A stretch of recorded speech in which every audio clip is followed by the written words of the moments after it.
The alien marketplace was alive with voices, music, and the smell of strange spices drifting through the air. Stalls lined both sides of the street, each overflowing with food, fabrics, and trinkets from distant worlds. Traders shouted to attract customers, children laughed as they chased each other, and merchants argued over prices. Yet, in the middle of this lively scene, there was a circle of empty space where no one dared to stand. In that space sat a girl. She was small, thin enough that her bones showed under her skin. Her long hair was tangled into thick knots, and her clothes hung loosely on her body, stained and worn from years of use. Most noticeable of all was the smell that surrounded her, sharp, sour, and impossible to ignore. People passing by would wrinkle their noses, pull their scarves tighter around their faces, and hurry away before the scent could cling to them. The locals called her the unclean one. No one knew her real name, and no one seemed to care. Some said she had been cursed by a wandering witch. Others claimed she was dangerous, carrying some strange alien sickness. No one stopped to ask the truth, and she never spoke to explain. She only sat in the shade of a crumbling wall, clutching a small torn bag to her chest, her eyes watching the world with quiet caution. On that day, Jace, a human trader who had been traveling through alien systems for years, entered the market. He was taller than most around him, broad-shouldered, with a confident stride. His dark jacket carried the dust of a dozen planets, and his boots made soft thuds on the stone road. He had come to buy supplies for his ship before leaving the city, but as he passed the line of stalls, his eyes fell on the small figure sitting alone in the open space.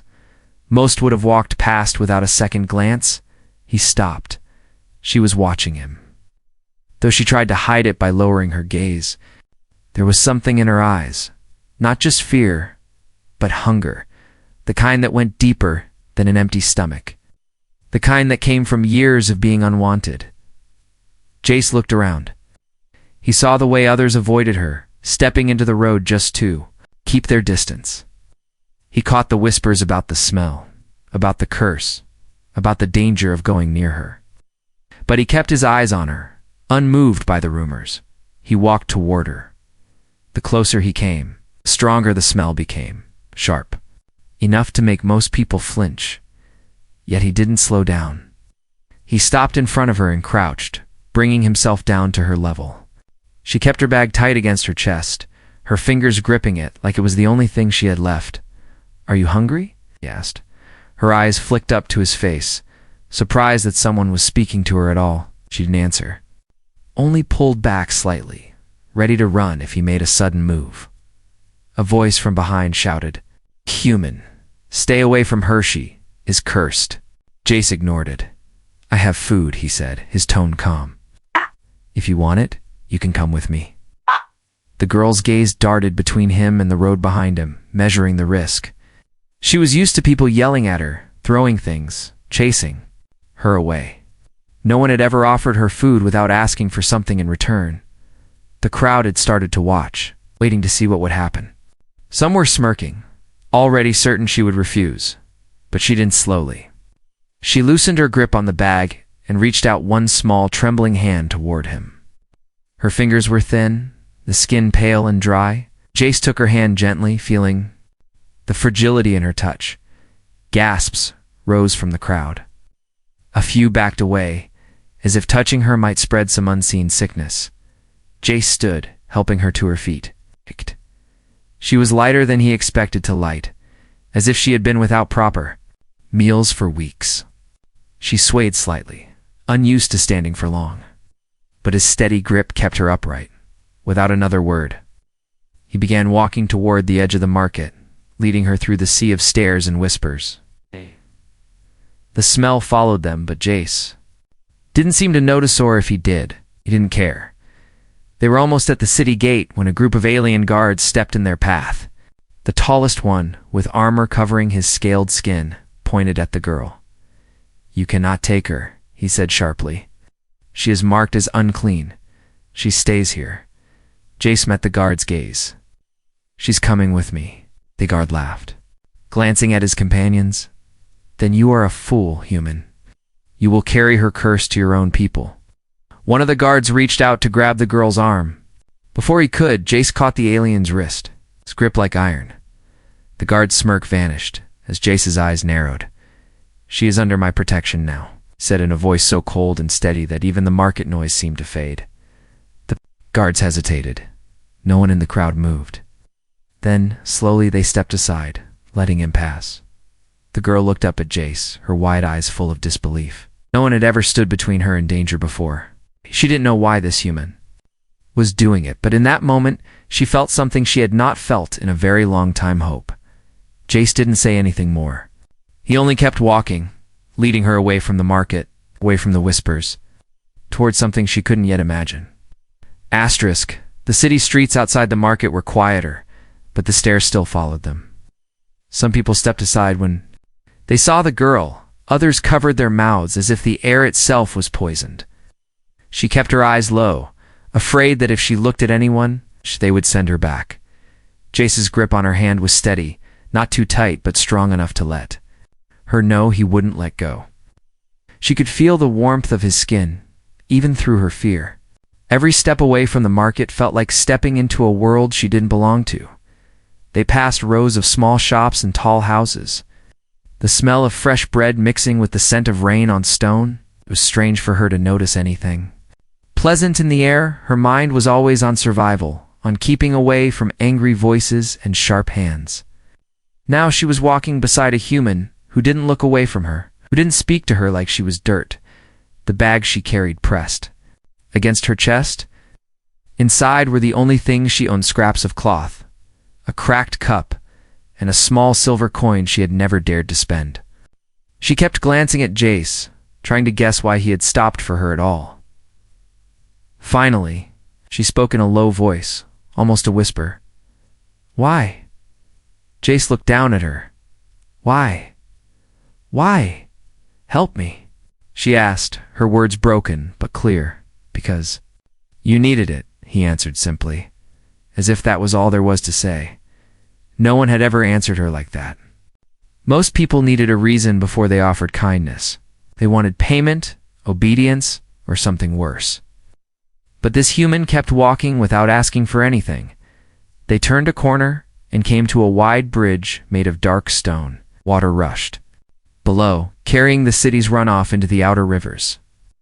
Halfway across, Jace slowed his steps and glanced back. No guards, no crowd, just the faint echo of the market behind them. "You're safe now," he said. She didn't know if she could believe that. Safety was a word she had never trusted. It could disappear in a moment, like food on a cold night. But there was something in his voice. Wait, a promise that made her want to believe. As they crossed to the other side, her legs began to tremble. It wasn't fear this time. It was weakness. She had not walked this far in weeks. Without a word, Jace lifted her into his arms. She froze at first, unused to being touched in any gentle way, but his grip was steady, not crushing. "Rest," he said, carrying her as if she weighed nothing. The streets grew narrower, and the noise of the city faded. Ahead, the buildings gave way to open space, where the wind carried the smell of wet earth instead of stone. In the distance, she saw a small house with a metal roof that caught the pale light of the twin suns. "That's my place," said her chest tightened. No one had ever taken her home before, not without locking her in a corner, not without wanting something she couldn't give. She wanted to ask what would happen when they got there, but the words stayed trapped in her throat. He carried her up the short path, his boots crunching over gravel. At the door, he set her down gently. She stood uncertain, her fingers gripping the edge of her bag like it might protect her from whatever came next. Jace unlocked the door and stepped aside. "Go in," he said. The inside was warm, lit by a small lamp on a wooden table. It smelled of clean air and faint spice. It smelled so different from the market and from herself that it almost made her step back.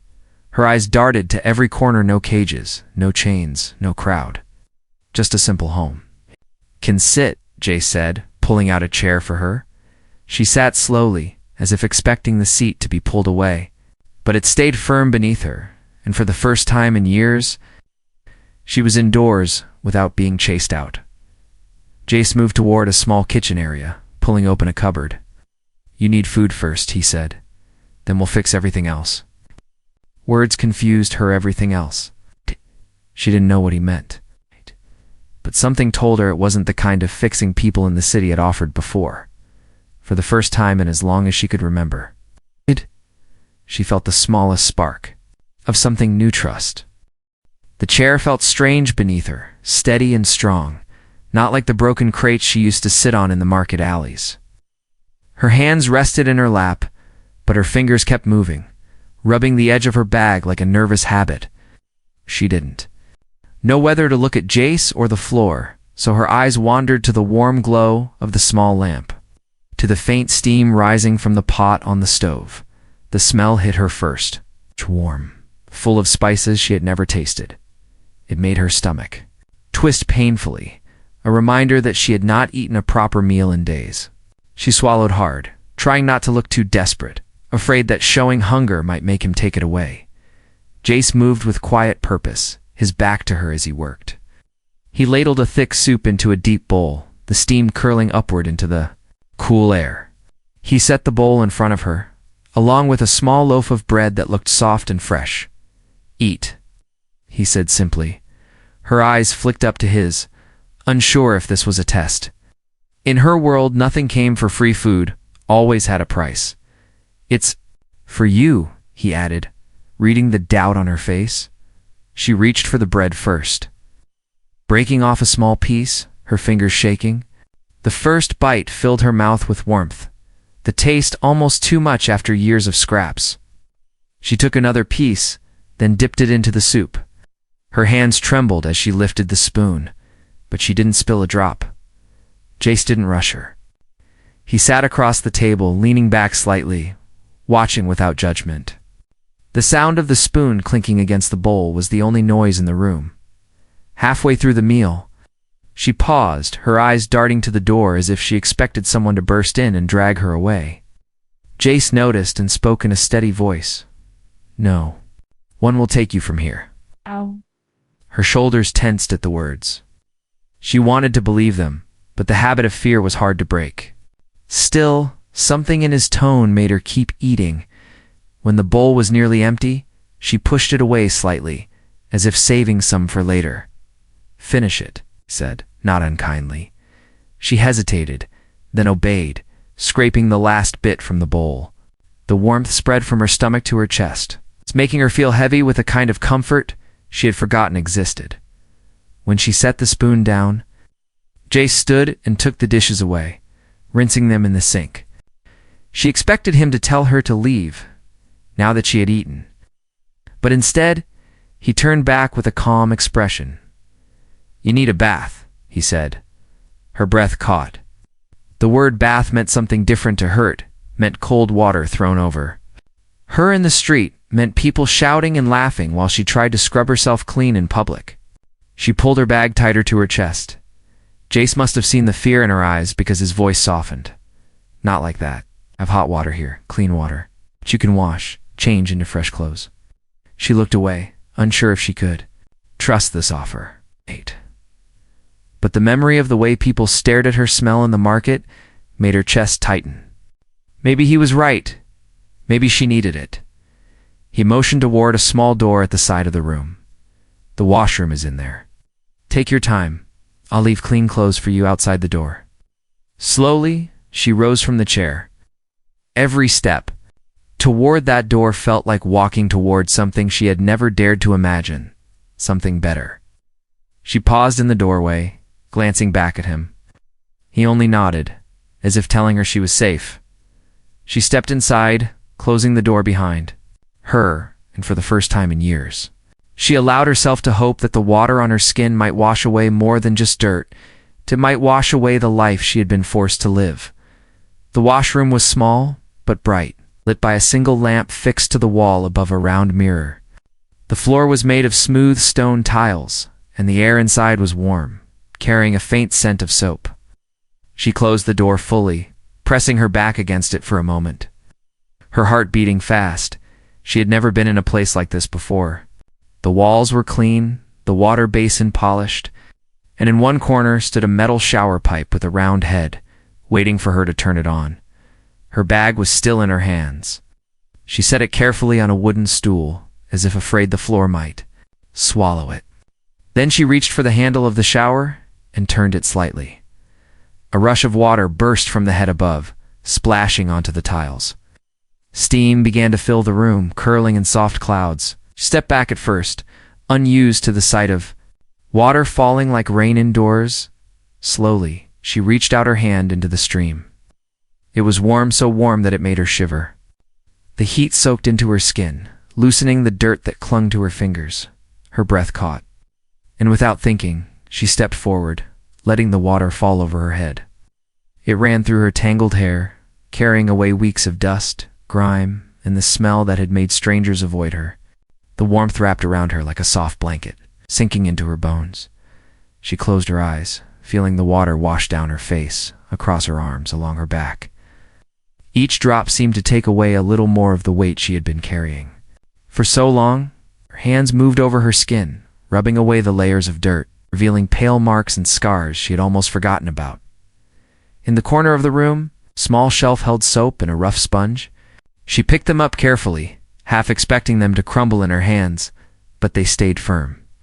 The soap released a sweet, clean scent when she rubbed it between her palms, and she worked it over her arms, her shoulders, her hair, watching the dark water swirl down the drain. Minutes passed, but she didn't want to step out. The water felt like it was more than just cleaning her. Keenan heard, telling her she was no longer the girl who sat alone in the market. When the water finally began to cool, she stepped back and turned the handle off. The shower head fell silent, and the only sound left was the soft drip of water from her hair. She reached for the towel Jace had left outside the door, its fabric soft against her skin. The clean clothes beside it were simple, but new: a loose shirt and soft trousers that smelled of fresh air. She slipped them on, surprised at how light they felt compared to the heavy, dirty layers she had worn before. When she stepped out of the washroom, the warm lamplight touched her face, and for the first time in years, she felt like she could stand without hiding. Jace looked up from the table where he had been waiting. His eyes moved over her, not with the disgust she was used to, but with a calm, approving gaze. "You look different," he said with a small smile. She didn't know how to answer. Words felt strange in her mouth, so she only nodded and stepped further into the room. Something inside her was shifting, slow but steady, like a seed breaking through soil after a long winter. And for the first time, she wondered what would her life become now that someone had washed away the past she thought would never leave her. The house was quiet except for the soft hum of the small heater in the corner. The air inside was warmer than anything she had felt in years, and yet she still held her bag tightly, as if someone might take it from her at any moment. Jace noticed but said nothing. He had seen that look before, the guarded way people held on to the few things they owned, afraid that losing them meant losing their whole life. "I'll make your bed," he said, standing from the table.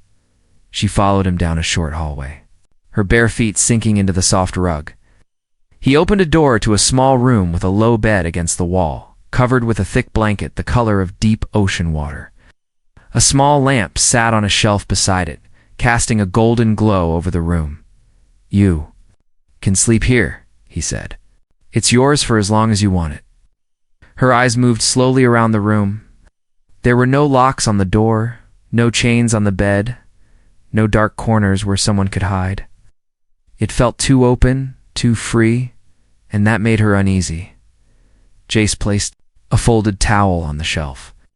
"If you need anything, my room is just down the hall." She nodded, still unsure if she was allowed to speak freely. He gave her one last look, as if making sure she was comfortable, then stepped out and closed the door gently behind him. She stood in the middle of the room for a long moment, the blanket's soft weight drawing her closer.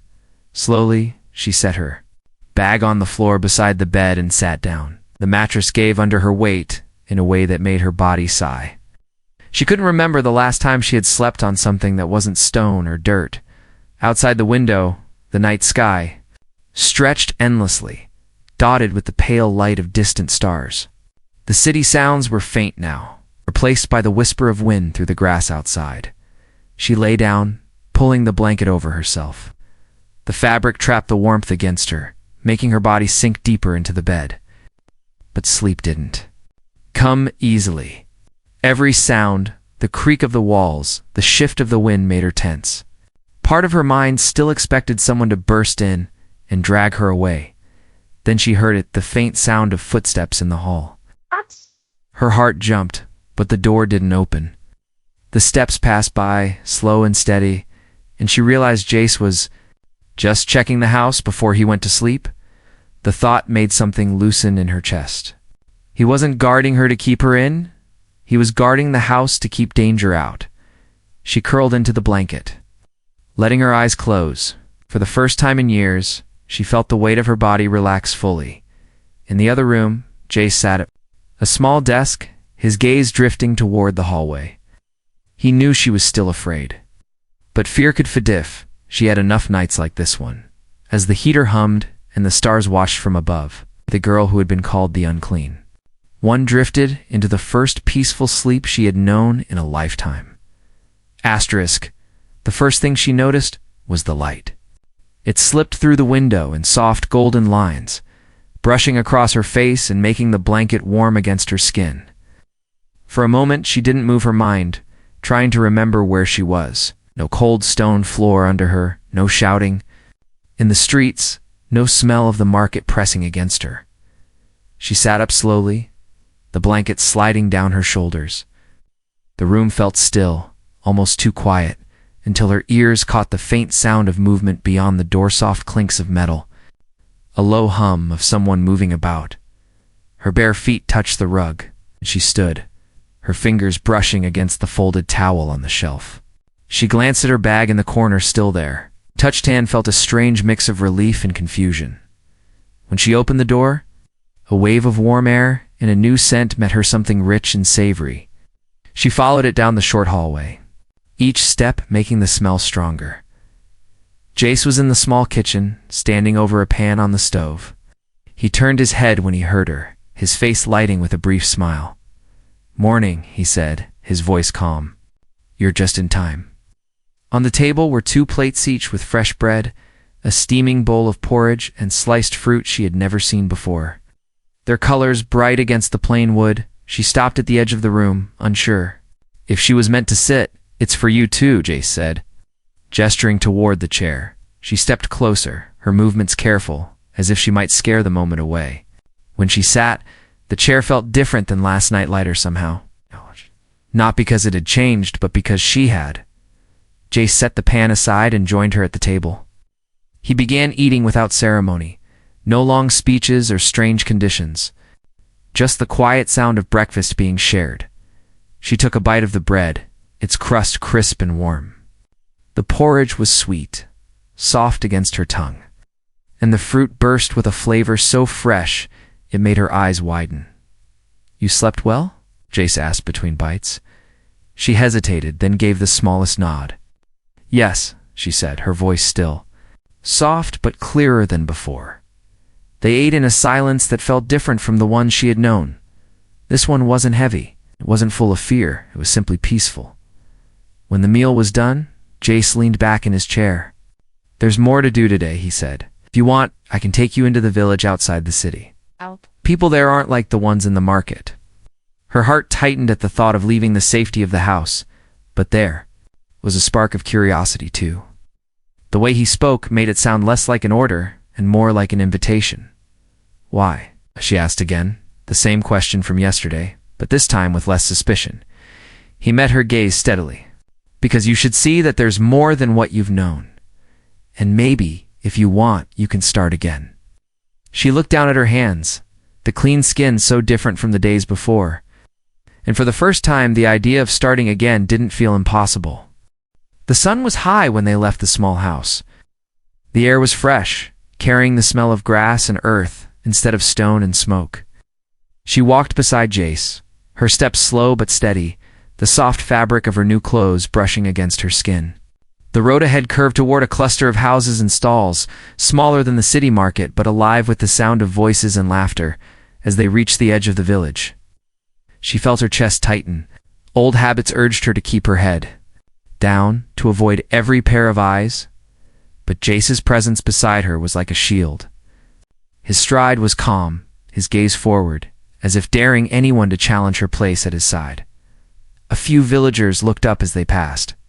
At first, she braced for the usual reactions, the wrinkled noses, the turning away, but none came. There was no smell now to drive them off, and without it, they saw something else, a girl with clear skin, bright eyes, and a quiet strength. Jace stopped at a small fruit stand. The vendor, an older alien woman with kind eyes, smiled at him. "New friend?" she asked, her gaze flicking toward the girl. "Yes," Jace replied simply. "She's with me." Oh. The woman nodded, offering a piece of ripe fruit to the girl without hesitation. For a moment, the girl froze, accustomed to kindness from a stranger, but she took it with both hands. Murmuring a quiet thank you, they moved on through the village. Past children playing in the dusty road, past shopkeepers calling out their goods. With each step, her shoulders straightened, the fear in her chest giving way to something warmer. When they reached the far end of the path, Jace stopped and looked at her. "You see," he said, "not everyone will turn away." She looked back at the village, at the people who had met her eyes without flinching, and felt a truth settle inside. Hershey was not the girl in the market anymore. As they walked back toward the house, the sky began to glow with the soft light of evening. The wind carried the scent of the fruit in her hands, and for the first time, she thought of tomorrow, not with dread, but with curiosity. Beside her, Jace walked as if they had always shared this road, and she realized that home was not just the walls they returned to, it was the space she had found at his side, where she was no longer avoided, no longer alone, and never again unseen.